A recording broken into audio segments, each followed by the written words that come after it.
험준한 지리산의 끝자락 경상남도 하동입니다.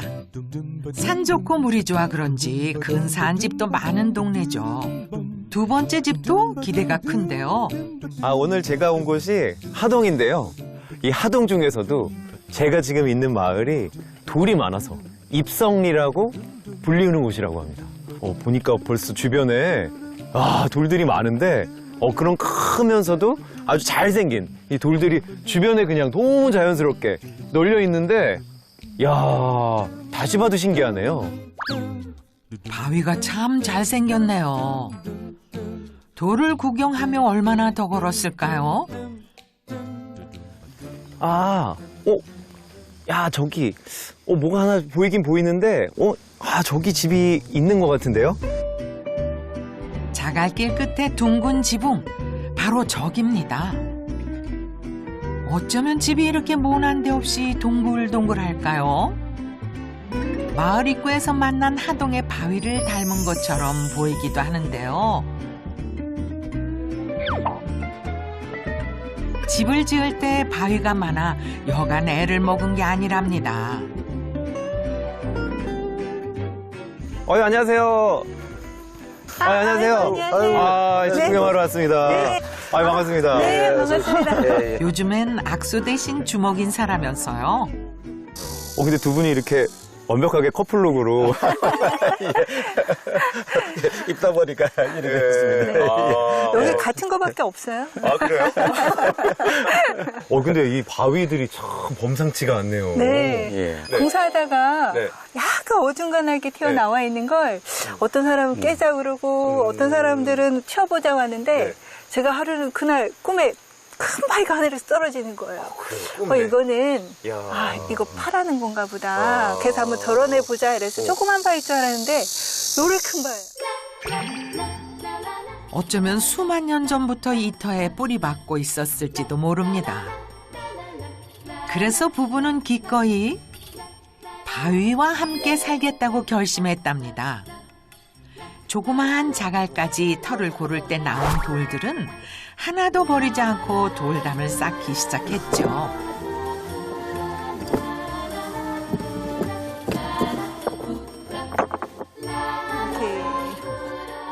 제가 봐도 이뻐요. 네, 이심전심. 이 자연스러운 게 너무 예뻐요. 그러니까 생긴 것이 하나도 일정하지 안 하고 빼딱빼딱한 거 다 있는데 이런 부분들을 최대한으로 이제 여기 갖다 맞추어 넣고 또 사이사이에다가 작은 돌을 끼워 넣고 너무 자연스럽고 너무 편하고 너무 좋죠. 사람 모습이라고 생각해 보세요. 이런 사람도 있고 이런 사람도 있고 각자. 대문의 위치를 바꾸고 진입로도 새로 만들었습니다. 움직이기 어려운 큰 바위가 3개나 있었거든요. 바위를 위해 인간들이 다소 불편한 방법을 선택한 겁니다. 돌이 하나하나 모양이 없는 것 같은데 다 표정도 있고 그래서 이 돌에 표정이 있다는 말이 참 좋네요. 그러고 보니까 선생님 댁도 표정이 참 밝고 좋아요. 이렇게 둥근 모양을 기본적으로 가지니까 주변 풍광하고도 참 잘 어울리고. 부드러운 곡선이 포근하게 안아주는 것 같은데요. 돌이 가진 단단함과 다양한 표정에 반해 바위를 닮은 집을 짓게 됐답니다. 결국 건축은 이 경계를 만드는 일이에요. 근데 선생님 댁은 이미 이제 경계가 돌과 자연으로 경계를 어느 정도 만들어 놓으시고 참 재밌는 거는 집의 경계도 지금 저 안에 보이는 이 사각형 경계보다 또 하나의 큰 원의 경계가 있어서 여러 경계를 지나야 선생님 집에 도착을 하는 게 우리가 자연을 만나는 방법하고 상당히 비슷해요. 동그란 원으로 집이라는 공간의 경계를 만들고 주변을 둘러싼 숲과 조화롭게 어울릴 수 있도록 나무 기둥을 세웠습니다. 둥글게 지은 외형은 기초부터 사람들한테 되게 이슈거리였거든요. 무슨 배 같지 않냐라고 했는데 실제로는 저희 이 모든 자연을 즐길 수 있는 전망대와 같고 또 주변에 큰 바위들을 닮아서 또 바위 같은 집이 되었어요. 사실 집터를 동그랗게 닦은 것뿐 나무로 뼈대를 세워 벽을 만들고 네모 반듯하게 공간을 구분했습니다. 그리고 반달 모양의 지붕을 얹었는데요. 집을 지을 때 가장 신경을 썼던 부분이 바로 이 지붕이랍니다. 마치 크고 작은 자갈들이 펼쳐진 것 같은 무늬가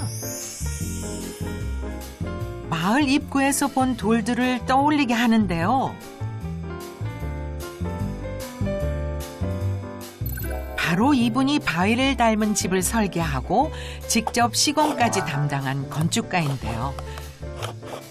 쉽지 않은 도전이었다고 해요. 건축주가 이 자연 속에 들어오면서 이 자연과 이제 어우러지기 위한 건축을 많이 고민을 하셨습니다. 일반적인 박공 지붕의 건물을 짓기보다는 이 뒤에 바위를 닮은 돌 지붕 패널을, 특별한 패널을 시공해서 특별한 지붕이 탄생이 됐습니다.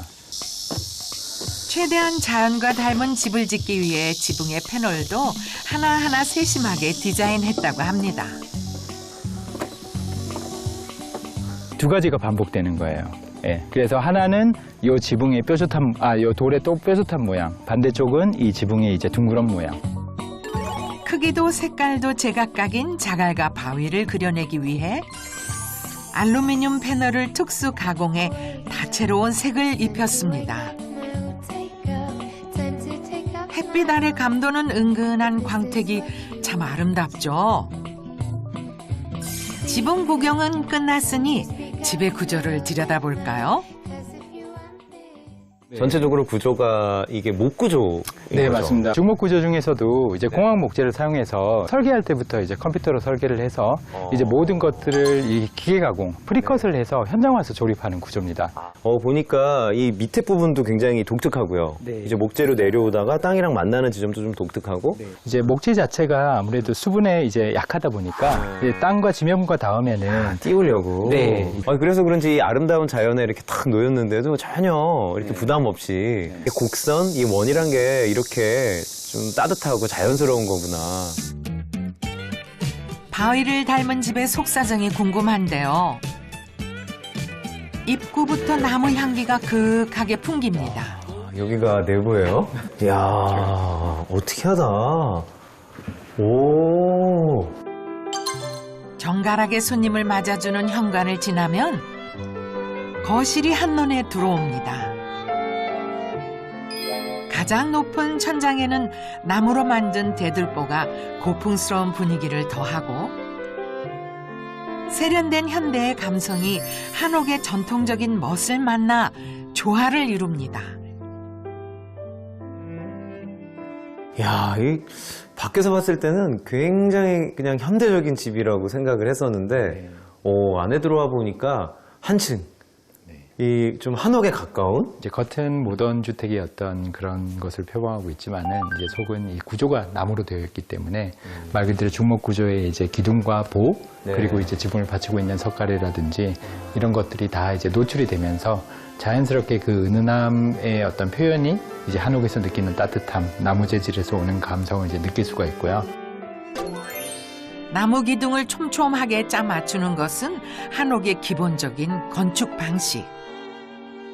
동그란 테라스와 반달 지붕으로 기존의 한옥과는 다른 개성 있는 집을 완성했답니다.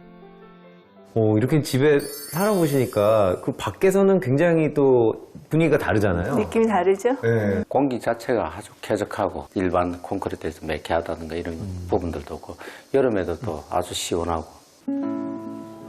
바위를 닮은 집에서 생활한 지도 벌써 1년 가까이 됐는데요. 부부에겐 평생 기억하고 싶은 선물 같은 시간이었답니다. 죽음의 고비를 넘긴 남편의 건강을 되찾았거든요. 1년을 꼬박 병원 생활을 이제 하시고 또 이제 와 계신데 면역력이 떨어지면서 그게 이제 코로나 시기하고 맞물리면서 알레르기 질환이 갑자기 모든 피부 내의 면역력이 깨지면서 그 부분이 이제 왔는데 그냥 단순한 어떤 발진이 아니라 막 구름도 막 눈, 코, 입에서 나오시기도 하고 이제 고열이 한 40도 올라가고 나아지면 또 다른 증상이 온몸을 또 덮고 그런 분이 갑자기 저를 딱 부르시더니 내가 얼마 못 있을 수도 있겠구나. 그래서 이제 막 이런 얘기를 하신 적이 있거든요. 떠올리는 것만으로도 가슴 아픈 그때의 기억. 이 집을 막 짓기 시작할 무렵 병이 찾아왔더랍니다. 집이 완공되는 것을 못 보게 되는 건 아닌지 걱정도 많았다네요. 지금 여기 와서 이제 또 집에 안쪽에 이제 쾌적함이나 어떤 이런 부분들 통해서 뭐 거의 한 90%가 이제 다 나아진 상태가 되죠. 그래서 어떤 여기서 보이지 않는 어떤 에너지가 나오지 않나. 그래서 물론 이제 병원에서 약을 먹고 어떤 이런 것도 있지만도 그거보다도 어떤 환경적인 요소가 치유하는 데 많은 도움이 되었다.